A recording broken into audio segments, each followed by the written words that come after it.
So, folks, I've been doing ozone saunas every day for a week and a half now, for the first time in 2.5 years. And I wanted to comment that they're doing a lot for my sinuses, I think. There's a certain feeling you get when there's like things dying and immune things happening, and I'm getting that in my sinuses I haven't really even been doing anything out of the ordinary with neti pods or anything like that. I haven't even really been using them as much as usual. Like after the sauna tonight, I'm just feeling like my immune system is killing things in there. And the way I would describe it would be, we try so much to kill our marcons or our fungus in our noses or whatever, but it's like unless we have an immune system ready there to back it up and keep the improvements, it's like, is it just going to revert, And I think that the ozone is helping my circulation and my immunity to the point that I actually have a little bit of an army in there now, and maybe I'll be able to change the microbial balance better. I also noticed that I'm detoxing every night, like a lot. I do the saunas maybe around 6 p.m. and then maybe an hour or two later I kind of feel it, just this diffusing kind of oxygen thing hitting me. And then around 10 p.m. I usually start to detox a lot, and I will feel, I don't really feel sluggish and gross like I normally feel when I detox, because ozone doesn't really give you that kind of feeling. But I end up feeling kind of like I'm upset about something and I don't know what. I don't feel physically bad. I just feel kind of like I feel nervous or unhappy or something. And then I pee and then I get a lot of toxins out and I feel some relief. I'm like, oh, that's what it was. I was toxic. So I'm learning to take some binders at night to help absorb all the stuff that's detoxing. I'm taking glucomannan right now. I could probably try clostaramine, but ever since I got below a certain toxicity level, the sugar in it kind of is nasty, and it like the benefit of it doesn't seem to outweigh the grossness of it, so I don't take it that much right now. I used to just eat it like candy all the time because I really needed it.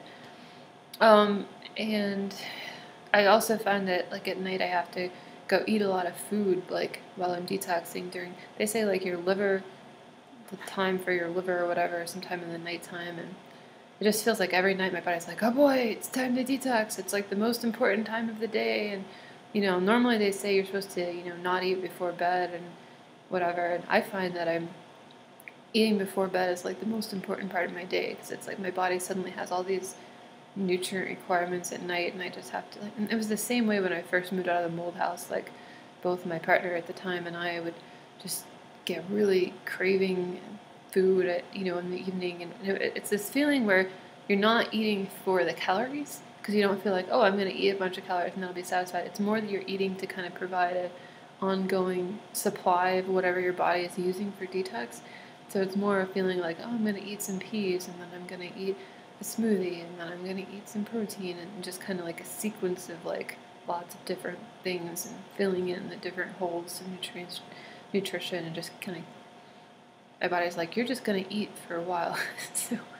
so that's happening, and I'm having more happiness and endorphins and pleasure. Like I'll look out the window and see the clouds, and I'm like, that's beautiful. I'm happy. It looks like a piece of art or something. And I think I was so toxic for a long time that my body just wasn't interested in seeing beauty or anything. But now I'm seeing it more.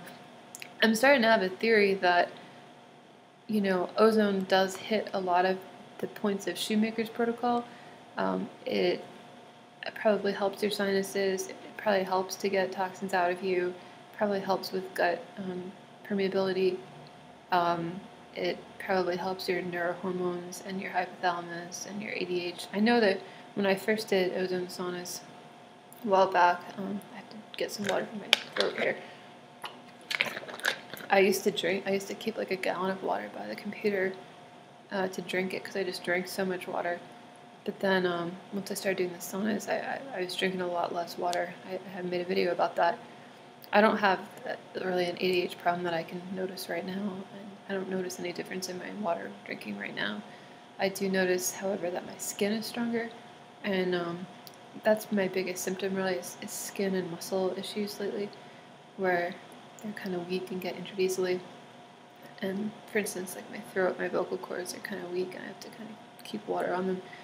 But I do find that something new I'm doing is using ozonated olive oil that I make myself, and I put it on my skin, and that was really helping my pulled hamstring, and I think that's helping my skin to feel better and be a little bit firmer. I notice my face is a little bit, the skin is more firm and stuff. They say it's good for anti-aging to use ozone olive oil. So anyway, that's what's going on, and I'll keep it up and keep everybody posted. And I feel like ozone is a miracle, and I feel like the way I honestly see things now is that if you have a chronic illness in this category, you basically try to be on as much ozone as you can handle, in the therapeutic range or whatever's been. Or else, if you can't tolerate it, you try to get to where you can tolerate it, or where, in terms of moving out of mold or building up to it with other things that promote hormesis, because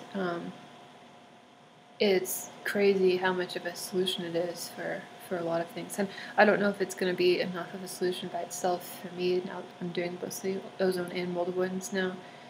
And I think what went wrong the last time I did ozone is that I moved into a very moldy house, and I was in just a moldy part of the country and stuff.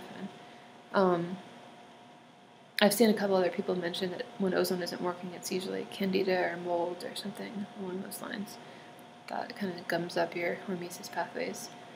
So, we'll see if it's enough. It would be very convenient if it were, but I might still need to, see a mold doctor. Or UVB is something else. UV blood irradiation is something else I'm considering. Or anyway, last thing is I might seem a little emotionally flat or something during all of this, but I think that's a consequence of just being detoxing quite a bit. So we'll see what goes on.